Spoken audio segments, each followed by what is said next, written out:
Всем привет! Прайзена Зенер. На этом видеоуроке мы рассмотрим субъект и его характеристику. Какие аффиксы используются в хакасском языке. Конечно, речь сначала пойдет о местоимениях.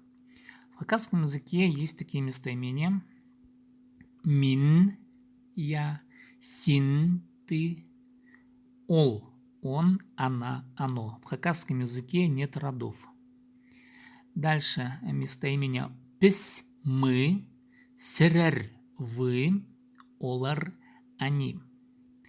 Надо сказать, что у каждого местоимения есть свои аффиксы. Ну, допустим, в русском языке, если мы хотим сказать идею, допустим, я охотник. В хакасском языке обязательно для каждого местоимения требуется именно свой аффикс. Допустим, в русском языке я охотник, ты охотник, он охотник. И там не требуются дополнительные какие-то грамматические особенности для выражения идеи того, кто я есть. А в хакасском языке обязательно это нужно делать. И вот какие аффиксы используются. Давайте мы рассмотрим более подробно. Для мин. Мин, аңжы, бын. Вот смотрите, тут красным выделены аффиксы. 3 пары. Почему 3 пары? Дело в том, что в хакасском языке для звонких звуков есть свои аффиксы, для глухих звуков есть свои, и для сонорных есть свои аффиксы. Вот эти вот 3 группы звуков, они всегда требуют наличия отдельной пары. Бын, бин примыкают к звонким основам. Если корень заканчивается на звонкий звук, ну, допустим, аңжы, охотник, это звонкий звук, неважно, это согласная или гласная. Принцип: к звонкому примыкает звонкое. Аңжы, бын. И тут, конечно, нужно смотреть по степени твердости или по мягкости. Ну, в любом из тюркских языков всегда есть так называемые твердые или мягкие гласные. В хакасском языке то же самое. Об этом я говорил в другом уроке. Здесь же мы будем говорить только об аффиксах местоимений.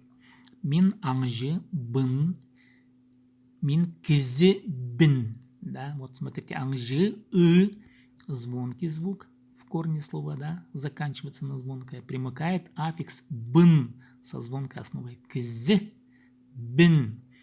А если основа заканчивается на глухой звук, хс, с, это глухой звук, тогда примыкает аффикс с глухим началом. Пн или пн. Хс, пн, я девушка. Үкіс, пн, я сирота. И далее по аналогии к сонорным, их 3 звука. У нас н, н. И в корне слова хам, шаман, заканчивается на сонорную основу. Хам, мн, я шаман. Кем, кто? Кем заканчивается на сонорный звук. Кем, мн, кто я, да, по мягкости. Хам, мн, здесь аффикс примыкает по принципу твердых основ, да, а это твердая основа. Кем, е это мягкая основа. И вот таким образом для местоимения мин есть 3 пары аффиксов. Бын, бин, пын, пин, мын, мин. Далее для син, ты. Син, аңжы, зың. Зың, зин, сын, син, да. Кізі, зин, ты охотник, ты человек. Ты девушка, ты сирота. Да. Син хыссың, син өккіссің. Ты девушка, ты сирота. Дальше для местоимения ол аффиксов нет. Здесь сохраняются основы. Ол аңжы, он охотник или она охотник. Да. Ол кізі, человек. Ол хыс, она девушка. Ол өккіс, он сирота или она сирота. Дальше.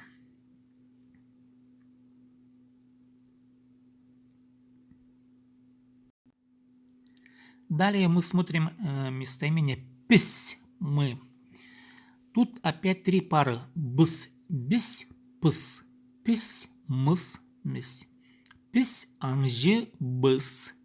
Пись, кизи, бись, мы люди. Пись, хыс-пыс, мы девушки. Пись, эккись, пись, мы сироты. Пись, хаммыс, пись, кеммись, мы шаманы, мы кто? Серер. К серер уже примыкают аффиксы зар-зер, сар-сер. Серер вы анжизар, серер кизизер, вы охотники, вы люди. Ну и так далее по аналогии. Серер хыссар, серер эксер, вы девушки, вы сироты. Серер хамзар, серер кемзер, вы шаманы, вы кто? Олар, они. Тут три пары аффиксов. Лар, лер для звонких случаев, да. Тар, тер для глухих основ и нар, нер для сонорных звуков. Олар, они. Анжилар, они охотники. Олар кзелер, они люди. Олар хстер, они девушки. Олар экстер, они сироты. Олар хамнер, они шаманы. Олар кемнер, они кто? Вот эти вот аффиксы, так называемые сказуемые формы, нужно будет запомнить. И если вы заучите аффиксы местоимений, тогда вам проще будет дальше развивать и уже и усложнять эти фразы. Сейчас нужно будет просто повторять каждый день, ну, желательно заучивать чаще, да, посматривать эту таблицу. Ну вот, пока на сегодня все. С вами был Сигдей Том с уроками хакасского языка.